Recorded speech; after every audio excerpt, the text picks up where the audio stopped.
Good afternoon. Welcome to Monday's Market Outlook here at Top Gun Options. Just got done a really good weekly options live trade brief. If you remember, make sure you check your cell phone or your email for the text alerts that shot out there. We took a look at a bearish call spread on EWZ, and then we looked at a bull put spread on Amazon. I sent that text and that email out earlier this morning, but Amazon ran away from what we were looking to get filled on when we send that out right here.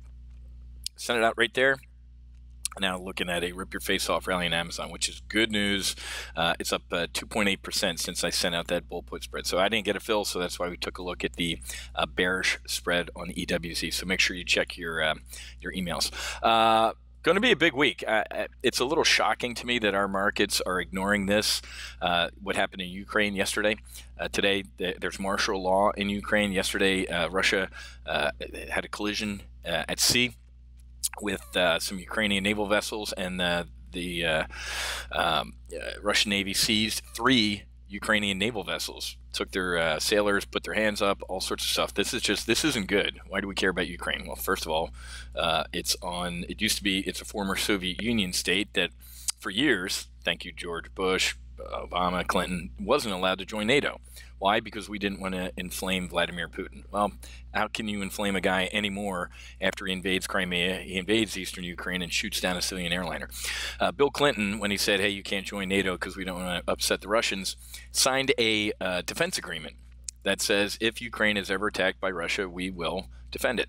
Haven't heard a word out of the White House since nothing on this. This is a sleeper story, folks. This can get bad very, very quickly. And Russia, the last update I just saw, has already said, yeah, we're not giving their boats back. What are they going to do with the crew? Eliminate them? This is a sleeper story, folks. This is why you hedge. This is why you're a TGO member, is because a lot of my members in the weekly options brief didn't even know this happened. And if you look at the Fox homepage or any major media outlet, they're not reporting this, it's a little shocking to me. I guess people invading our country at the southern border is more important, or saving $10 off of your flat screen TV at Walmart is more important. So remember, the market only cares when it cares, and just because it's not caring about the story right now doesn't mean it won't tomorrow. So keep an eye on that. Huge week this week. The biggest, and let's take them in order of not importance, but in order of sequence. We get a lot of macroeconomic data tomorrow. We got some Fed members speaking, but also some Fannie and Freddie mortgage numbers, S&P Case-Shiller housing index, and then consumer confidence numbers. Wednesday, huge day for macroeconomic data. Preliminary GDP, our trade balance, wholesale inventories, new home sales, and Richmond Fed. But this is the biggest thing happening on Wednesday is what? Jerome Powell is speaking, and he's speaking at a speech titled "The Federal Reserve's Framework for Monitoring Financial Stability." Very, very appropriate headline or speech topic, given that this financial stability during this past month and a half, nearly 2 month market swoon, you haven't heard boo out of Jerome Powell. You've heard from Janet Yellen, who after right around in here is when the president called the Fed chief crazy. And the president was right. You might not agree with his language, but he was right. The Fed chief is looking to raise interest rates and unwind their massive balance sheet that they put on during the Obama administration. They, at the height of QE, quantitative easing, the Fed was pumping $85 billion a month into the market and had lowered interest rates. So under President Trump, the Fed's raising interest rates and unwinding the balance sheet. That is a recipe for a market implosion.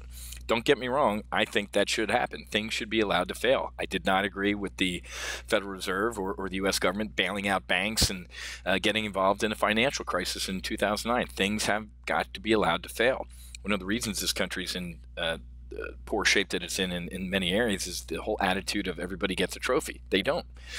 So we'll see. We'll see if Jerome Powell steps in and says there's a Powell put, so to speak, underneath this market. I don't think there should be, but if the dude is hawkish at all on Wednesday, like we're ignoring all of this recent market turmoil and we're going to do our job, the market's going to implode, and we're going to head. We might even blow through the February lows. So very, very critical week. So that's Wednesday, and then the next big issue is what?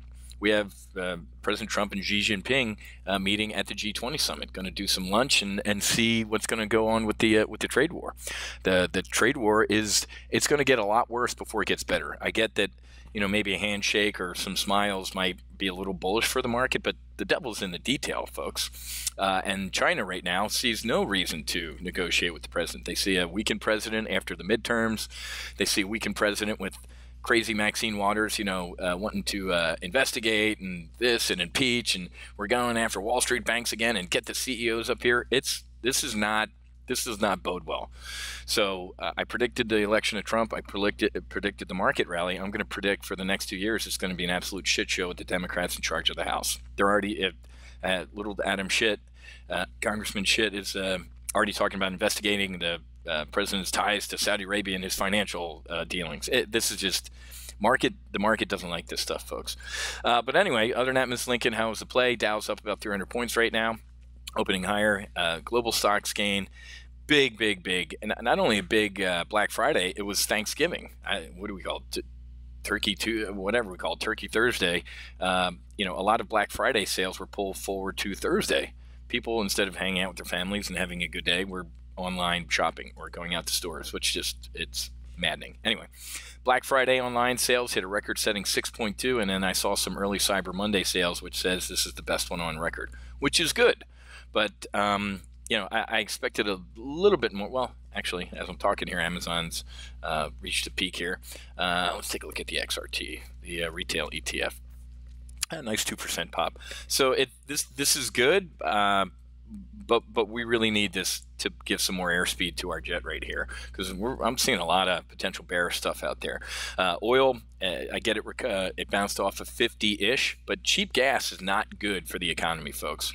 With cheap gas, you might be able to annualize, say 700, put an extra $700 in your pocket. What are you going to do with that? I mean, seriously, it's not like you get that all at once.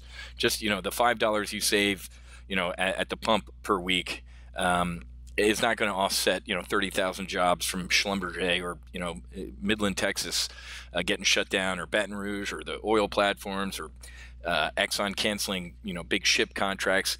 The low gas prices is not good for the economy. I will tell you that as a fact. Don't listen to the people on CNBC that tell you, low oil, it's like a tax cut. Don't listen to the president when he says that. Low oil, thank you, Saudi Arabia.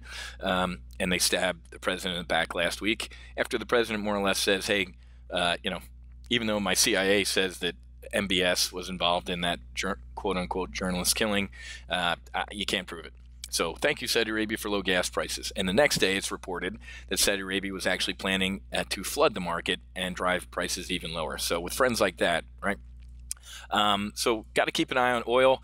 And here's the big headline, folks. No refuge for investors as 2018 rout sends stocks, bonds, and commodities lower. Oil.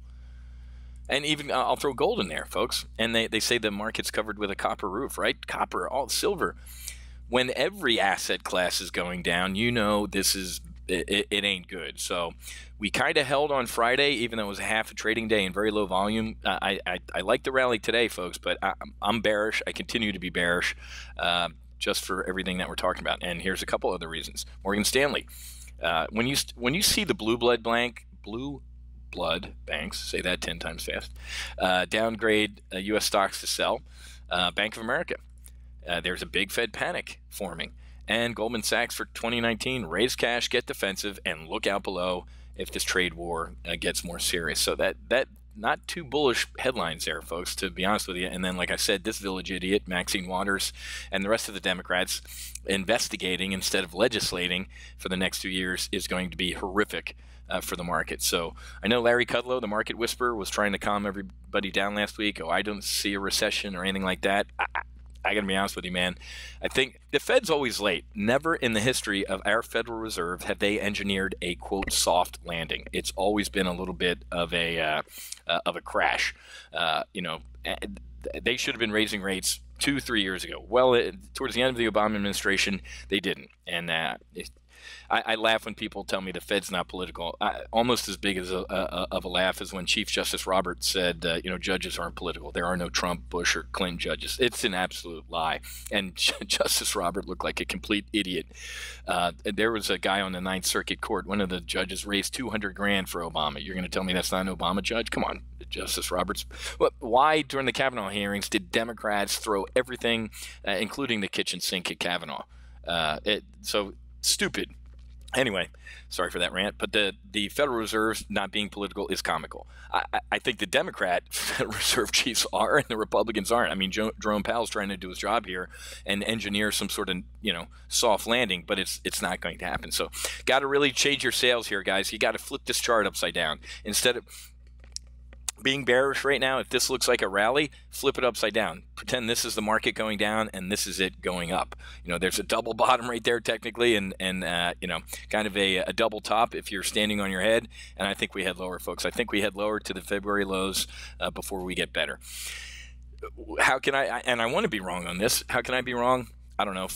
Trump and Xi pull a rabbit out of their hat at the G20, or Jerome Powell this week, or when the Fed meets in December, is really, really dovish. That's because it really doesn't feel like the Black Friday sales are going to pull us out of the doldrums here. So anyway, make sure you watch the replay. It should be in your inbox here if you're a member, and we should be good to go. Okay, I'll see many of you tomorrow at 1 o'clock for the primary live trade brief. Have a great rest of your day. Happy hunting. Make sure you hedge, and God bless.